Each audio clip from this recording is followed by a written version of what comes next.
はい、実はこれ春に、ポット内からこの鉢にあげてるんですけど、若干こう値上がりで作ってるやつでですね、で、ひょろひょろっとこうしてたやつを無理くり曲げてこんな風にちょっとしてるんですけど、これで芽切りをするのにはちょっと、枝数も少ないですから、見やすいかなと思って出したんですけど、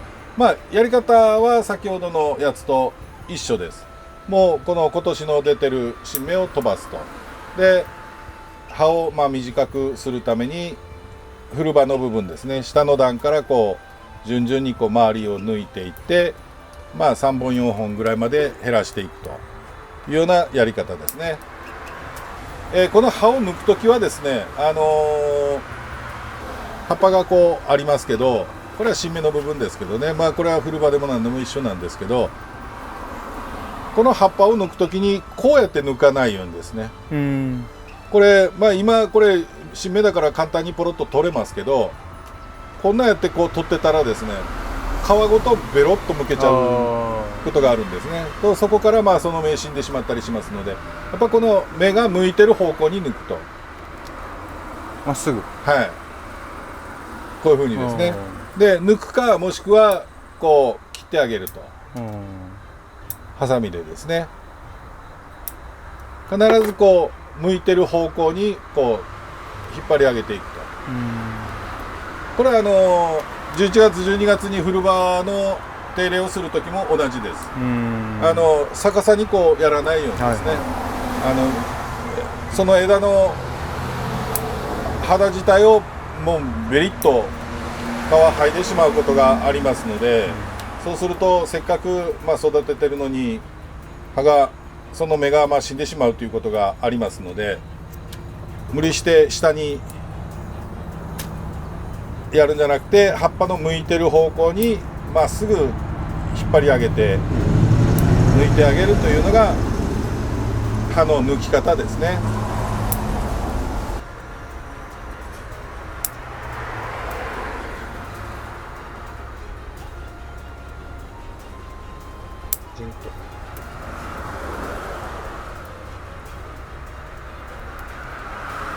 無理して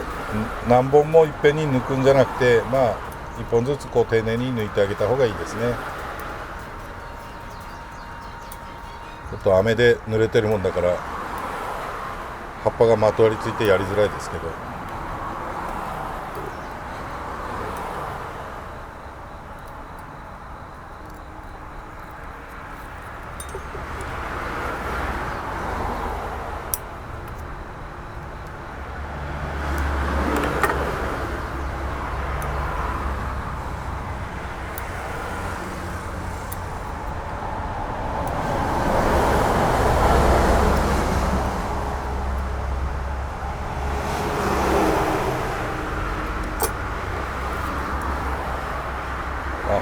ここちょうどいいですけど、これ今年の新芽なんですね。でこれ古葉がないので、これ取っちゃうと芽が出ないっていうことにもなりますので、ちょっと葉先は赤くなりますけど、このまましとくと結構長くなってしまいますので、短くこのまま育っても葉があんまり長くならないですね。ちょっとこれ針金で葉っぱが寄ってしまっているので抜きにくいところもありますけど、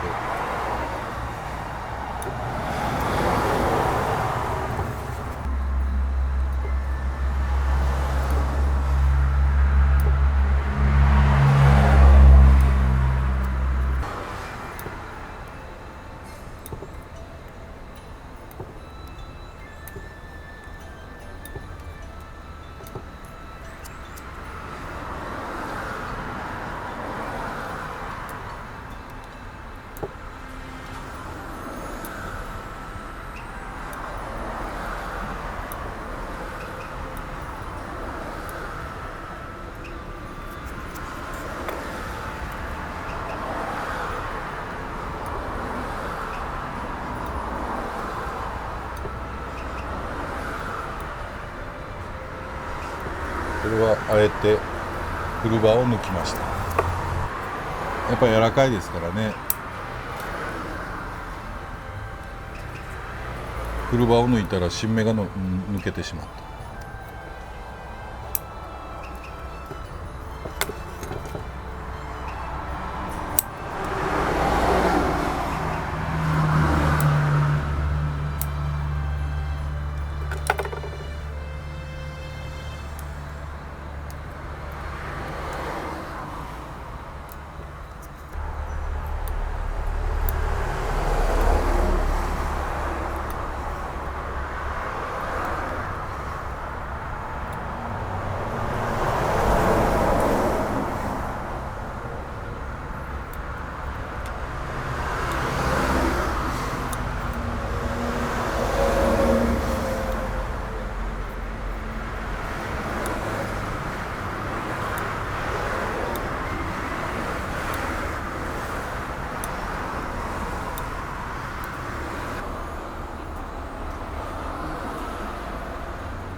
まあこんな感じで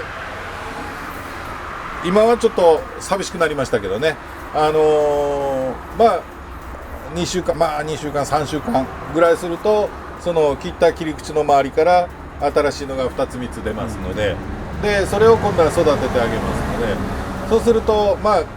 極端な話言ったら今、何個ありますよね。1 2 3 4 5 6 7 8 9 10 11 12 13まあ20個ぐらいこう芽があるんですけど、まあ言ったらそれが40、50まで芽が増えるわけですから、まあ秋にはまあまあこうボリュームが出てくるかなとは思いますけどね。これを芽切りをしないと結局その出た1本で終わりますので、間延びするだけで終わると。ただしこうやって芽切りをしてあげることによって、まあ、枝数がどんどん増えていくと。逆に今度は秋その古葉を取る時に芽が3つあったらそれを2つに減らすとかですね、そういう作業も同時にやっていきますけどね。当然まあ、秋にまた古葉のお手入れの時期が来たらまたその時にもご説明はもちろんしますけども、まあ大体1つの枝で、まあ、芽は2つと。残すのはですね、2つこう残していくんですけど、でまあ3つあったら、まあ周りとの兼ね合いもありますけど、まあ1本どっかこう取ってで2本だけ残すというようなやり方でこう手入れをしていかれると、まあ一番見栄えはいいかなと思いますね。その中でちょっと下向きになってるのをまっすぐ上向きになってるのを優先的に落とす。であまりこう極端に力の強いやつも落とす。逆に勢いがもう極端に弱いやつも落とす。まあだからどこを優先にしてやるかですけどね。まあそこが今度は一つの面白みでもありますね。自分でこう自分の木をこう見ながらですね、あここはこういうふうにちょっとやっていくといいかなとか、ここはちょっと周りに枝がいっぱいあってこれも落としたくないこれも落としたくない、でもここにあるとちょっと強すぎる。でまあせっかくある3つを2本落として1本にするっていう場合だってないわけではないですね。でまあそういうふうにこう自分でいろいろ考えながらですね、芽の数を調整したりしていくことができますのでね、まあ年2回松は難しいって言われるけども、まあこの大きく分けて2回芽切りと古葉取りこの2回しかないんでね、まあ他の雑木に比べると手間は少ないとは思いますけどね。まあ日本中、まあ北海道とかあっちなんかまた別でしょうけど、この辺の気候だったらまあ夏少々暑かろうが冬寒かろうが雪が積もろうが全然大丈夫な種類ですからね。でまあそれでいて飾って一番貫禄のあるのはこの松でしょうし、まあ松が難しいっていう方もいらっしゃるんですけど、まあ松で育てることができれば他のは大概できますね。まあ言ったらこういう盆栽を作るとき枝を作る時の基本でもありますのでね、でお手入れはまあ年に2回芽切りと古葉抜きというふうに2回しかないんだよっていうのをその2回でこう作り上げていく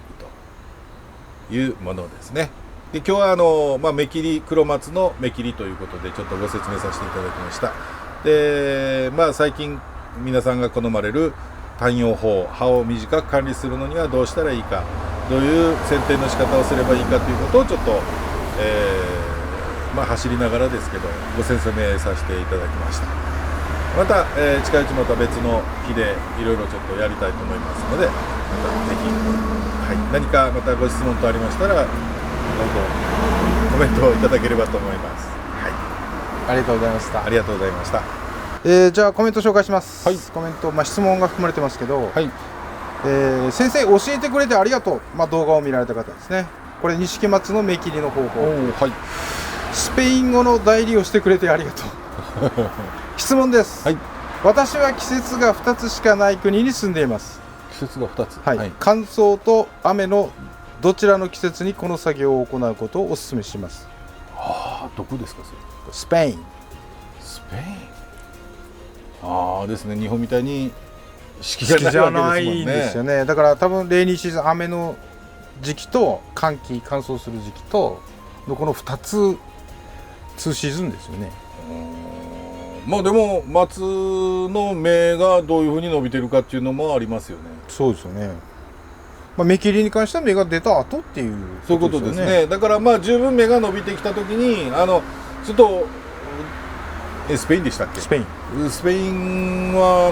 行ったこともないのであれですけど、要は芽を先ほどみたいに芽を切る芽切りで葉をあまり長くしたけなければ先ほど言った単葉法、ああいう形で葉の本数を減らすと。ただ気候が乾燥。日本でいう冬ですかね。どうなんでしょうかね。ただそうですよね、スペイン乾燥がもしひどいんであればですね、やっぱり水かけは十分注意した方がいいでしょうね。だから春の動画でもご説明してますけど、水やりの基本はとにかく乾いたらあげるというのが基本ですから、水を切らさないように管理しながらで、芽が伸びてきて、芽を切りますけど、一回ちょっと単葉法を試してみられるといいかもしれないですね。ただし、あまり極端に数を、2本だけに減らしてしまうんじゃなくて、4本ぐらいにしといて様子を見るっていうのも一つの手ですね。やっぱどうしても気候が違うんであればやり方も若干変わってくるかもしれないので、そうですね。スペイン2シーズン、それはちょっと考えてなかったですね。挑戦してみるしかないですね、この人がね。そうですね。スペイン、まず一つは行ったことないということで、そういうところで育てた経験もないですから、はっきりしたことはそれが正解かどうかちょっとわからないんですけど、ただ松は乾燥には強いっていうのは事実ですけど、水がいらないわけじゃないので、やっぱり乾いたらあげるという繰り返しでしょうね。で、あとは雨っていうのは雨季っていうことでしょうか。でしょうね。であればやっぱりその時期に日本とどれぐらい違うかがあれですけどね、日本の梅雨と同じぐらいだったらさほど心配いらないんですけど、それ以上にもうちょっと湿度とかいろいろあるんであればですね、雨よけもちょっとは考えた方がいいのかもしれないですね。なるほどですね。わかりました。挑戦していただくということですね。これも錦松の目切りの方法です。こんにちは。分かりやすくご説明いただきまして誠にありがとうございます。五葉松の場合は違うのでしょうか。五葉松に関してはですね、こういう黒松のように芽を切るという作業というよりは、折るという作業なんですね。で、棒状の芽が春に伸びてくるんですけど、それ当然そのままにしとくと、その棒状のやつにポチポチイボじゃないけどついてるんですね。いっぱい規則正しく並んではいるんですけど、それそのままにしとくとそこから葉が開いて五葉松の葉になるんですけど、これをそのままにしとくと当然今ある一つの芽新しく出ました、パーッと結構伸びるやつは伸びますからね、とそこから葉を開きますので、こっちの方はもういずれはフル葉としてなくなっていきますから、黒松と一緒です。やっぱ間延びしますのでね。だから、それを防ぐために春葉と伸びてきたら、この辺の高さに合うように中のそのイボイボっていうかこっちが残った状態でパキッと折るという作業を春にやるんですけどね、もう今はだからこの時期はもう葉は全部開いてますので、そうですね、まあ2月からですからね、始めたのがですね、またちょっと機会があればそういうののご説明もしていければと思いますけどね。で逆に五葉松の場合はですね、もうちょっと、今年春出たやつとか、あと、しばらくほったらかしてたようなやつを、まあ綺麗に簡単に剪定する方法とかもありますので、まあ、そういうのはまた、そういったものがちょっとある時にまたご説明したいなと思いますけどね。はい、ありがとうございます。はい、ビデオありがとう。錦松は強剪定や芽の強剪定の後に特別な枝が枯れるという評判がありますが、どうすれば回避できますか？特別な枝というか、まあ、錦松はですね、他の同じ、まあ、黒松系統にはなるんですけど、まあ、錦松はまあ、もみじなんかと一緒で枝枯れっていうかですね、しやすいとは昔から言われてるんですけど、まあ、最近のは結構いろんな品種があって、まあいろんな頭のいい人がいろいろ作ったやつがありますからね、まあそういった意味では昔ほどはないとは思うんですけどね。あとはまあやっぱりこう風通しのいい状態にしてあげるということは、やっぱその強剪定、まあそれで枯れるっていうのもあんまり最近はないとは思うんですけど、まあよく見られたらもしかしたら虫がついてるかもしれないし、病気が入ってるのかもしれないし、まあ当然そういうのだと枝枯れしていきますからね。だからまあ風通しのいい状態でやっぱ定期的に薬剤散布っていうのも頭には入れといた方がいいかなとは思いますけどね。はい。じゃあ次です。これ赤松の芽切りの方法についたコメントです。これは私の国では高価な種類の盆栽です。インドネシアの愛好家仲間からのご挨拶と、インドネシアからのご挨拶。インドネシアもまたちょっと暑いところですもんね。大場さん、そんな感じでコメントが来てます。はい、ありがとうございます。今度来たらまた回答よろしくお願いします。はい、よろしくお願いします。なるべくきちっとお答えできるように勉強します。ありがとうございました。